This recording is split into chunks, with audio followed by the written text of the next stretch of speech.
Good morning. Morning. Welcome to Plan Giving 101. We have got billions of dollars to raise seriously through Plan Giving. And why are we doing this? It's not only for our donors to save them tax dollars and to make a difference at your institutions. It's to make a difference in ourselves at the same time, because how can we just rely on our good looks and personalities alone? You know, in fundraising, there are actually some rules of law that we've got to be familiar with to be able to bring in the larger gifts, be they Plan Giving or something else. So this makes you yourself a better fundraiser, more marketable. Hopefully you love your institutions where you are right now, but makes you that much better with donors and with your institutions.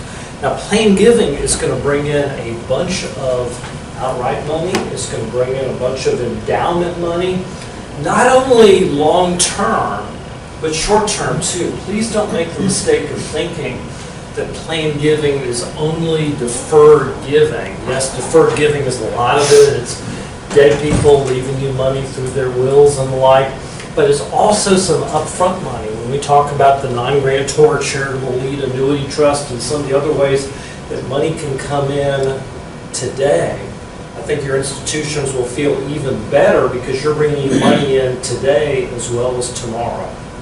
Now, we have got over 100 pages to cover. We're going to be looking at technical, marketing, and administrative provisions for your Plan Giving program and how some of those differ from your annual fund campaign, from your capital campaign or major gifts program, and how we can piggyback Plan Giving into some of those programs. Because how do you ask for a planned gift?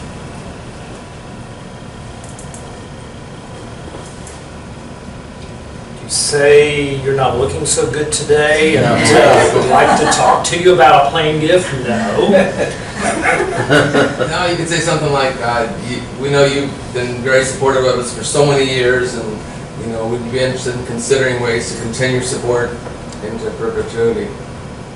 Yeah, and it's got to be done, with the right person, at the right time, with the right ask, because you don't want people to think that you're thinking that they're old, or that they're going to be passing away soon. I mean, think about, if you're age 50 or above, think about that time you first got that letter from AARP saying, congratulations, you can now be a member of AARP. Most people don't see that as a compliment. I did not.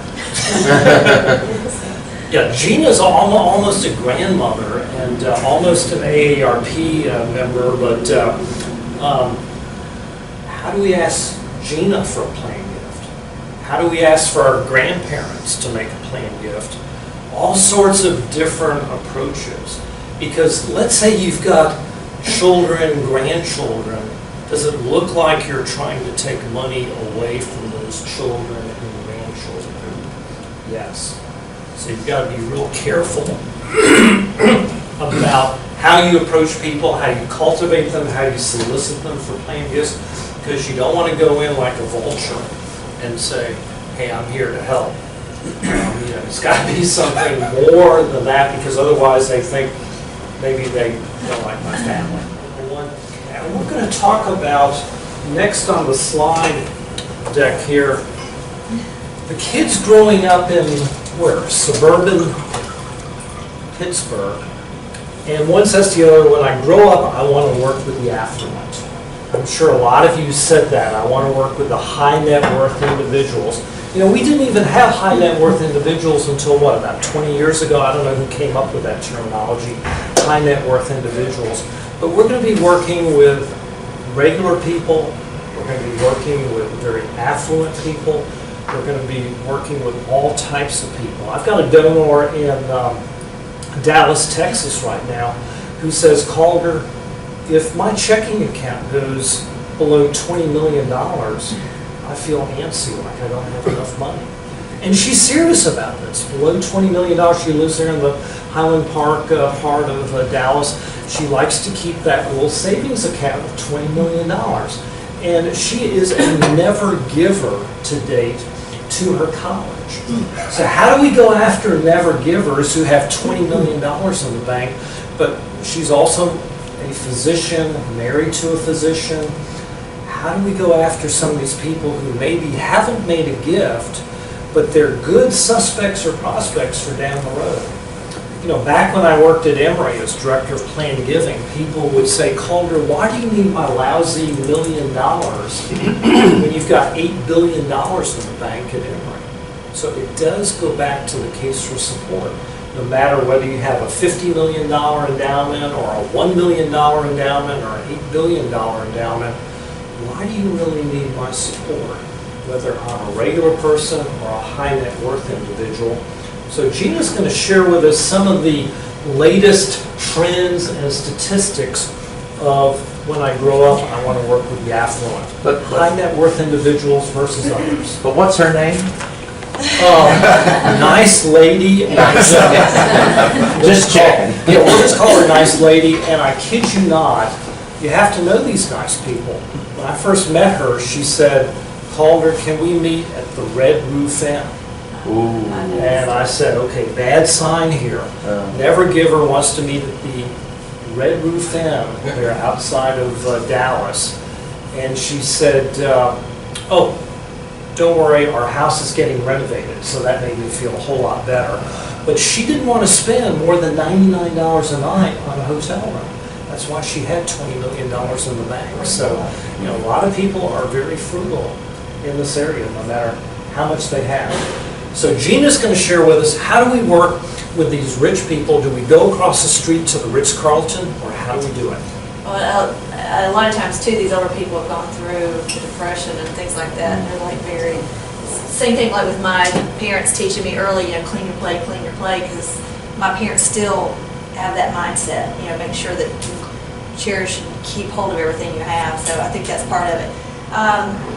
If you were here earlier, and even if you weren't, one thing about fundraising, you know, you have your annual giving, which helps your organization go. You'll occasionally have capital campaigns, which helps your organization grow, and then endowments, which will help your organization stay. So we're looking at what's going to take, what it's going to take to help your organization stay, and most of that does come from plain gifts. Rob's definition of a plain gift is it takes three people. It's a tax-wise way of giving that involves three people: the donor, the organization, and then another person, whether it's an attorney, someone in finance, a third person. So that's not a bad way to look at it. I'm going to come to this side so I can see everything here. So when we look at organizations, you may be all in different parts, different areas as far as your plain giving program. Just like nonprofits have, you know, new, advancing, and advanced nonprofits, you have that same thing when it comes to your plain giving program. So in the beginning there, your plain giving, new plain giving programs, you're going to have your emphasis on wills. Your prospects are going to be your board members primarily, and then maybe 10 or so other people that are close to your organization. As you grow your plain giving program, it's going to be advancing, and at that point, wills and gift annuities will primarily be what you're looking for. Prospects there, you know, you'd have maybe 50 still your board members, past board members at that point maybe, and then additional 50 top prospects for that. And then when you get to the advanced part of your plain giving program, you know, you're looking at all different types of plain gifts, and those are some things that Calder is going to help us with this morning. And you're going to have more people on that list, more people on your prospect, suspect list, usually up to 100 people. So first what we need to think, you need to have a general understanding of plain gifts, first of all. You know, how they work, who are your prospect, suspects, what are the benefits to your donor, and what are the benefits to your organization. And then as an organization, as a board, you need to decide what plain gifts you're going to be accepting. Some things make sense for your organization, some things may not make sense for your organization. And then develop a long-term business plan to facilitate the plain giving process, both internally and externally. So once you've gotten those things determined, marketing is your next step. Do your prospects, does your constituency know that you accept planned gifts? Do they know what's acceptable, what's not? So you have to really educate and market. A lot of different ways to do that. We'll go into that a little bit here in a minute. Planned giving should be thought about throughout your organization every day. People need to be listening for clues about who might be interested in planned giving. So every donor, every prospect, you're putting yourself in your donor's shoes. I mentioned this earlier too. There's the golden rule, treat people like you want to be treated, but there's also the platinum rule. You need to know how they want to be treated. It may not be the same as you. So kind of put yourself in your donor's shoes. Try not to make them feel old, like Calder mentioned too. So it's a very respectful thing. Okay, let's look at identification, cultivation, and solicitation. And if you're in your book, I think it's page 3 there. What are some of the financial advantages to the donor?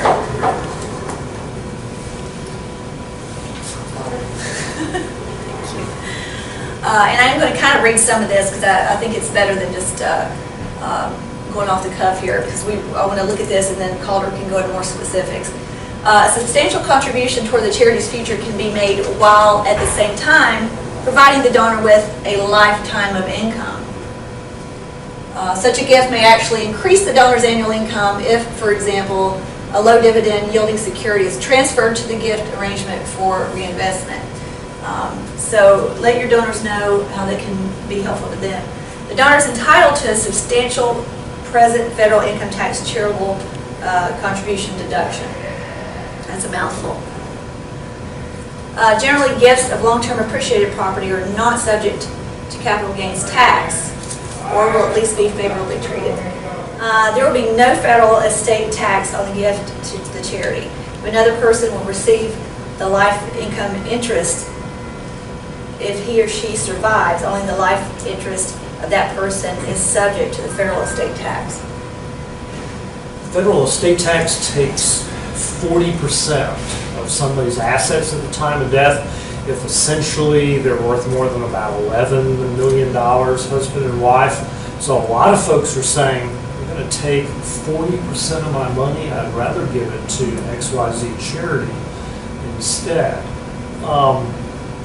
Now, keep in mind, the federal estate tax may be done away with in the next couple of months, depending upon what Congress, in its wisdom, and I should put that in quotation marks, what they decide to do about the federal estate tax. So we may or may not have a federal estate tax.